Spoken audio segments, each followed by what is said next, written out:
here as the two presidential contenders, Kamala Harris and Donald Trump, both attend, along with President Biden as well, and other dignitaries there. You see J.D. Vance, Michael Bloomberg, Chuck Schumer, and others attending the ceremonies in New York. There have also been ceremonies in Shanksville, Pennsylvania, and at the Pentagon. We're going to take you to the place in the Valley where hundreds go every year to reflect and remember, and even to teach their kids about what happened on that fateful day. Some of our other big stories this morning on Fox 10 Talks. We are the podcast that gets going at 10 a.m. every morning, or right after the morning show comes to an end.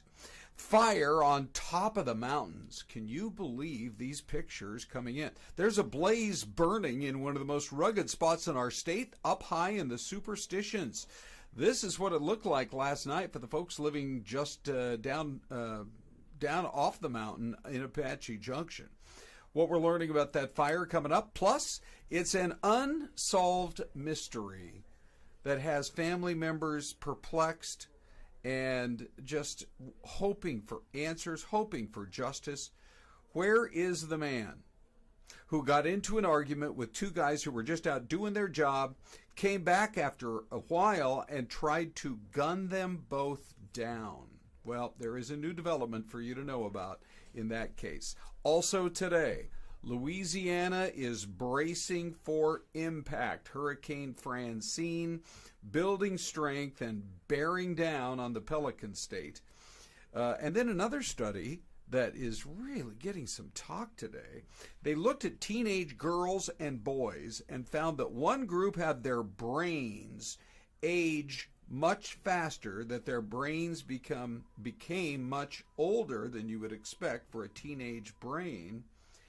And one of these two groups was impacted much more than the other, all during COVID. What scientists are saying about all this. Plus, one other story that we are going to be covering for you this morning here on FTT, that's Fox 10 Talks, the podcast that digs into the most interesting stories and the most important stories of the day. And then we have a few fun stories too, like, ladies, if you are tired of your man's belly.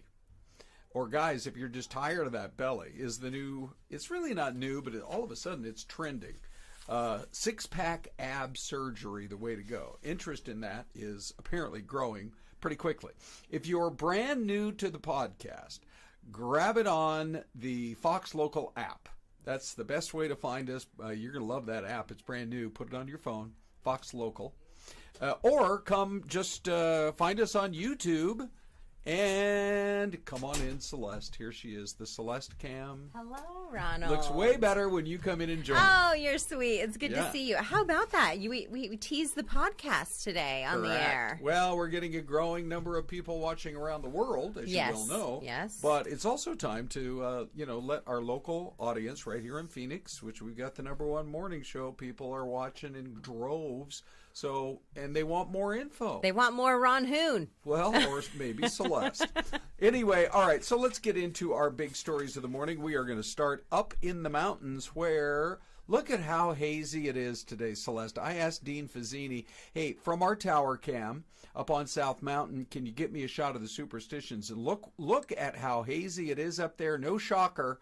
I have a feeling we're going to be dealing with the haze now for a few days. There's a fire right on the edge of the city up there in the Superstitions. Mm-hmm. And this is the live image right now. You can barely see the Supers just off to the right in the gold fields there. And beyond, barely able to make out Four Peaks. But here is what's going on. And if that's not a stunning image, Celeste. Wow. Holy cow. You know, it's wild. We don't see this very often where you have a fire burning in the Superstition Mountains from a location where you can see it from Apache Junction. Yeah, that's a good point. Like Far East Mesa. You know, we usually have them when you're talking the mountains, maybe farther up in the Tano National Forest. Good point. But a lot of these images that our viewers are sending us, it looks like some pretty scary stuff. It's in rugged terrain. Oh, gosh, yes. It's right on top of the mountain. The more I look at it here, I'm afraid that it's burning not too far. You and I were just talking about this, our favorite hikes in Arizona. Mine is right up there in the Supers. It's the Peralta Trail that goes to the Fremont Saddle. Remember, to me, as I look at that, I'm afraid it's burning pretty close to that area. So we're going to try to learn more, but here's what we know so far. Somehow it sparked yesterday afternoon, and it's called the siphon fire. You know, there's a siphon in the mountains up there. Yes. And so it's a popular hiking spot. We talked to neighbors up at Apache Junction. They were watching those helicopters. That's one thing. Boy, when there's a fire now in Arizona, whether it's up in the high country or just out in the desert, they get these assets on it so fast, the aerial assets, where they're up there dropping water almost immediately. So good job for those guys for doing so. But, yeah, if you lived in Apache Junction, out in that Superstition Mountain area, Gold Canyon, this is what you were looking at. And with all the stars on a very clear night last night, yeah, you could see that blaze just burning up in that area. It was crazy. Yeah. And so we're seeing a lot of, you showed initially that look, it was very hazy up there, and wow, what a look. Yeah. All right, so we're going to try to get additional info as the day goes on. Tonto Forest now telling hikers you need to avoid the Siphon Trail, the First Water Trail, and Boulder as well. So those are all going to be areas to avoid today as a result of this fire that is burning up there. That's as rugged a territory as you'll find anywhere in the state in terms of actually getting any manpower on it. You know, it's interesting to note, too, though, that there's at least 3 different hiking trails that they've closed. Yes. Siphon Trail and a couple of the other trails. They're expert trails, and they're very remote.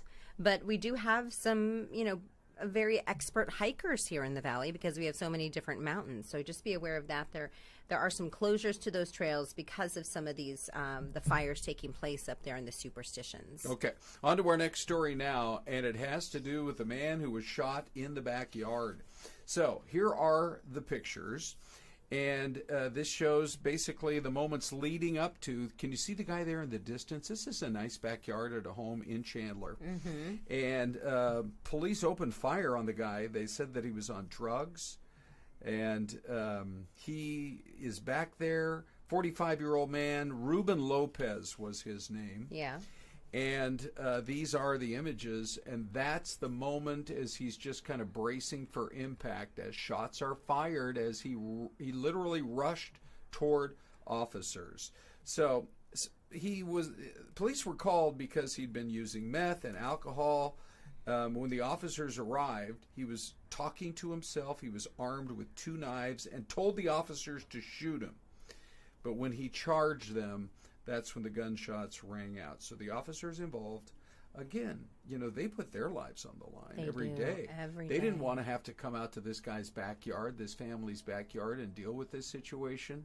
But they did, and, at the moment where they are feeling their lives are under threat as the guy's charging toward them, they have to make that life or death decision. County Attorney's Office is investigating, and we will learn more. Also, this story, I still cannot get over, Celeste. It's so crazy. And it's heartbreaking. Yes, right? So here are the 2 victims that were involved in this unbelievable story. The families of those 2 men who were shot while they were just out on the job working on a fence, they now were starting to hear about a big reward. One of the men was killed in the shooting at about 39th and Thomas. The other's still in the hospital. 19-year-old Jamal Avery and his boss, 48-year-old Alan Whitworth, were packing up after fixing a fence. Some guy approaches them. There's an argument. The man left, but then comes back with a gun. Alan tried to help Jamal, but Jamal was killed in the process. And so the family members, as you can imagine, are just heartbroken. But it just the whole story is just so tragic here. So let me just make sure that we have this story correct. So Alan was trying to help, but was killed in the process. Yeah. As Jamal had just been hired on. Jamal is the one who survived, and Alan did not. But still, Jamal is, he's got a little 2-year-old boy with a baby girl on the way. There's a GoFundMe already set up for Jamal and his family. These guys are just out there working. I know. And then the Whitworth family loses their beloved father, and here's Jamal in the hospital having survived, but just his whole family hoping he can pull through. Yeah, it is heartbreaking. I think we spoke with a girlfriend or a family member or somebody here of Jamal's, and she was in tears and just said that his boss had taken him under his wing and was trying to show him all how to really make a living for his family. Right. And now this happens. All right, we're going to go to our live pictures this morning now of more of the memorials taking place. This is Shanksville. Celeste actually visited Shanksville. I finally got a chance to go back there last year. And this is the wall.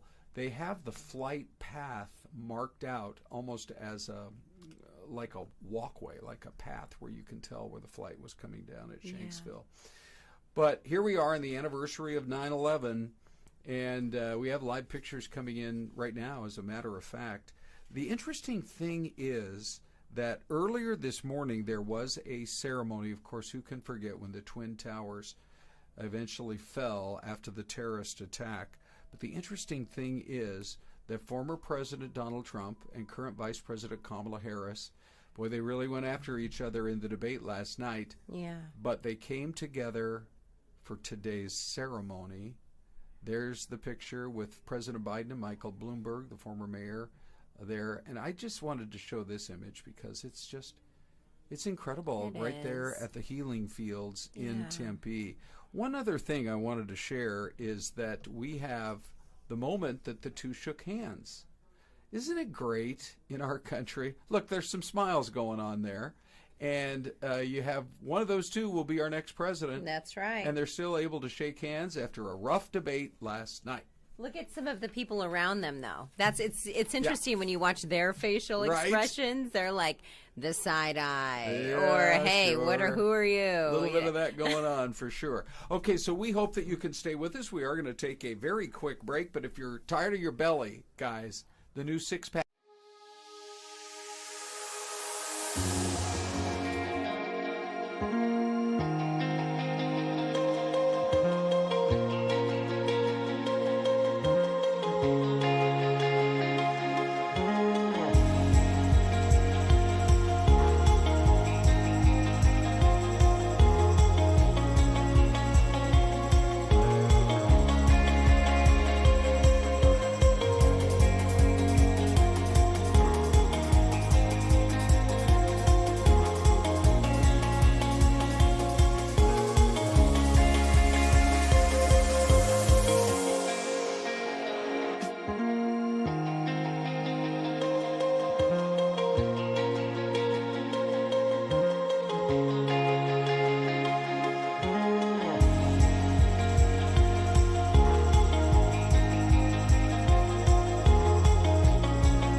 Well, you're looking at Olympia, Washington, and they have a rather stately state capitol up there in the state of Washington. Celeste, don't get me started on why we never followed through with the Frank Lloyd Wright design for the Arizona State Capitol over by the Papago Buttes. It should have been that. It would have been the number one most visited, talked about of all the state capitals. And it's right in the center of town.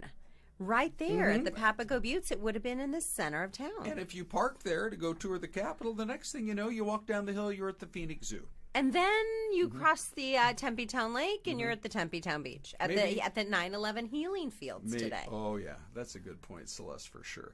By the way, we love chatting with you guys in the YouTube chat box. Celeste, what did you find from folks today? So we do have a few of you chiming in, so many of you actually. So thank you. Tanya Garcia Duenas says, "Yes, America." On this 9/11, everybody coming together, maybe doing, and I think we started this in terms of the country several years ago, where on this day we have turned it into a day of service. Sure. And so you have a lot of companies who their employees have all banded together and they go out to do some sort of service in the community. I loved our live shot this morning on the morning show, showing folks out there volunteering their time to help folks who stand in need of help with basics like food. Yes. And they're packing food boxes on 9/11. Exactly. That's what the whole thing's awesome. all about. Okay, let's go to our next live picture.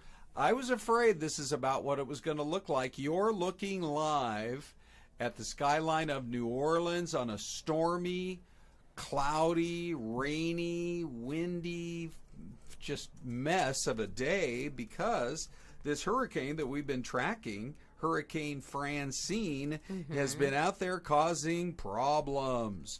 So these are some of the images as it was starting to come ashore. You know, this map shows you the real area of focus. It looks like it has blown past the Houston and Galveston area. That's such a major metro area in our country. Unfortunately, it's been slowly moving on shore now from Lake Charles over to New Orleans and Lafayette, and those are some of the most populated areas in the state of Louisiana. So there is some concern there. In fact, the storm surge warnings, Celeste, go all the way from about Lake Charles, all the way past New Orleans, and all the way almost to Mobile, Alabama. It's flat through those areas. Beautiful towns, very historic, but a storm surge can come inland. If you're talking about a sizable storm surge, I mean, these homes, they have to build them on stilts now.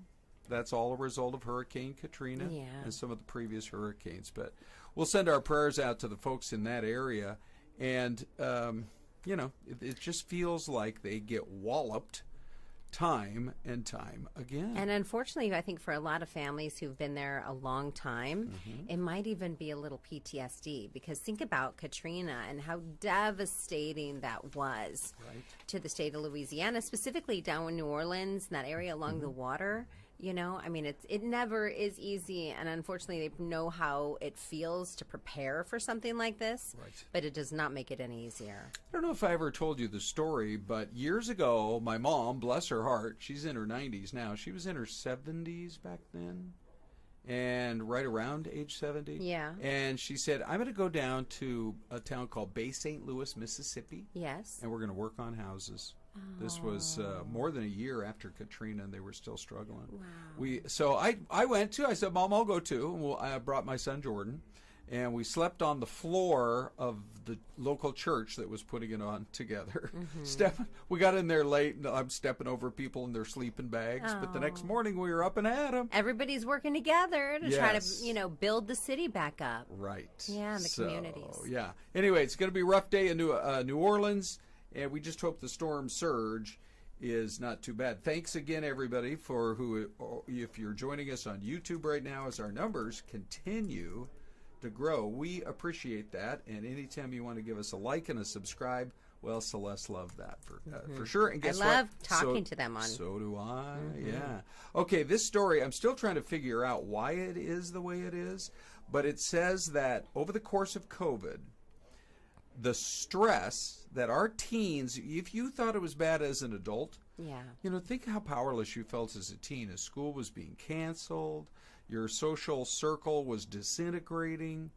And so they said that the stress and the social isolation, they looked at teenage girls' brains and boys' brains. And the boys' brains aged, and we don't mean smarter, we mean older than usual. Yes. So it's not a good thing. Right. The boys' brains aged about 18 months faster than they otherwise would have. Wow. But for the girls, they aged more than 4 years. Oh, my goodness. Over the course of the pandemic, that their brains got about 4.5 years older than you otherwise would have expected, as just one more shoe to drop from the pandemic. Well, I think, a lot of our children, I was one of those people. Ron, you worked from home during that time. We anchored from home for a couple of years. We watched our children, your grandchildren, my children, have to go through school. And in some homes, maybe mom had to go out and work, and the oldest child, who was maybe a young teen or tween, they had to assume that parental role. So I wonder if that, they had to grow up a lot faster. And I also wonder if, because I've really been trying to figure this out, if there was a sociological thing, because I just wonder if teenage girls had more of a tendency to just kind of hold it in, like I could deal with this, probably. I can handle this, and not reach out for help. Yeah.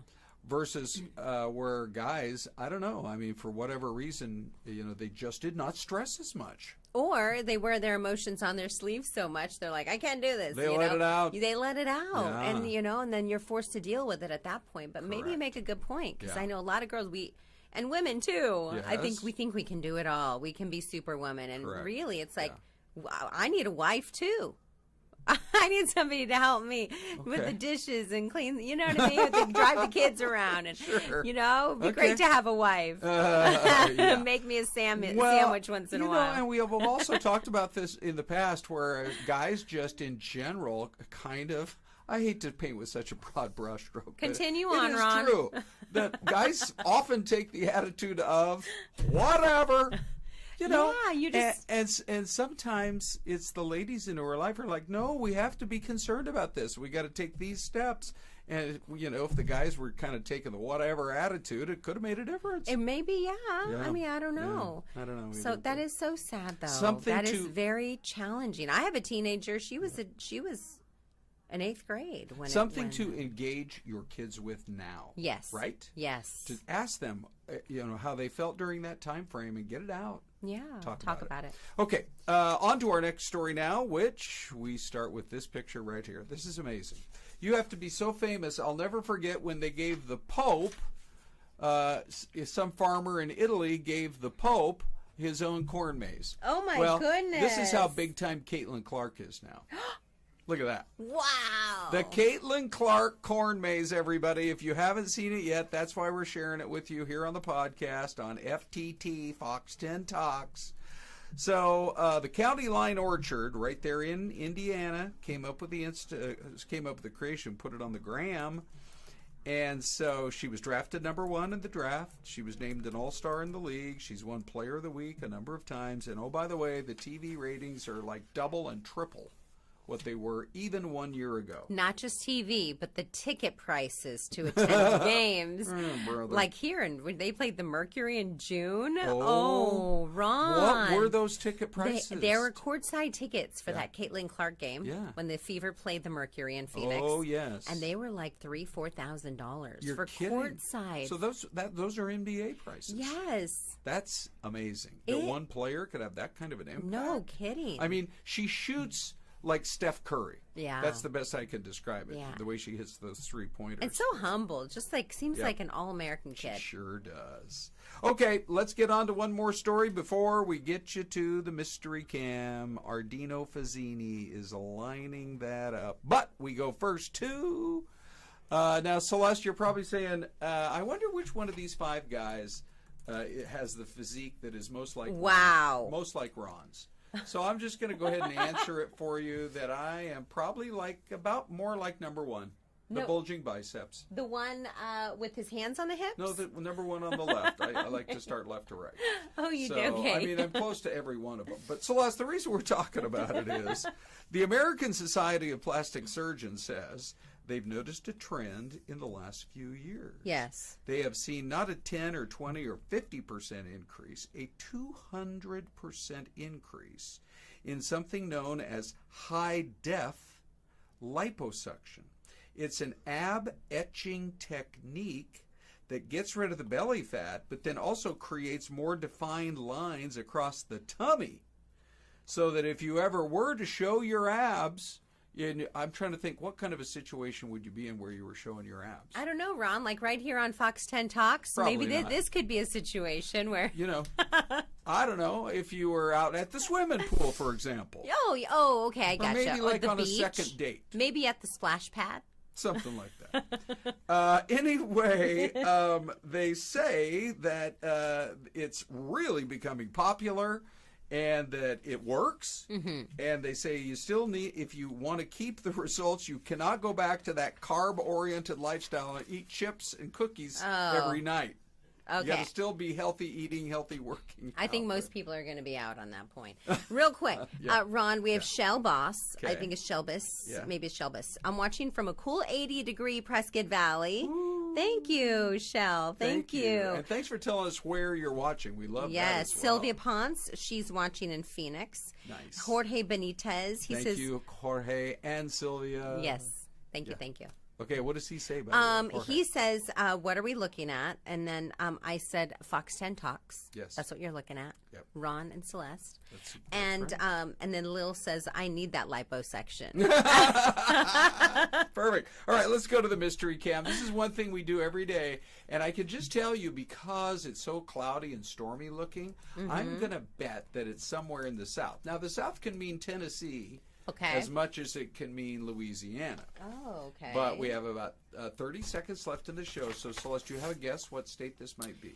I'm going to say Mississippi. I like that guess. I'm going to go Alabama. Okay. Here's what we do. We put Celeste on the cam. Yes. And here comes. Oh, Louisiana. Oh, it is Louisiana. Yeah. All right. Well, look, DeRitter is DeRitter. doing better than New Orleans today. Oh, That is for sure. absolutely. That is kind of a pretty downtown. That's a cool courthouse they have for sure. All right. So we sure appreciate you guys watching Fox 10 Talks. But Celeste, we got to wrap it up. Yeah, we do. But we'll be back tomorrow at 10 a.m. Right? Sounds like a plan. Let's do it. Have a great day. Thanks, everybody.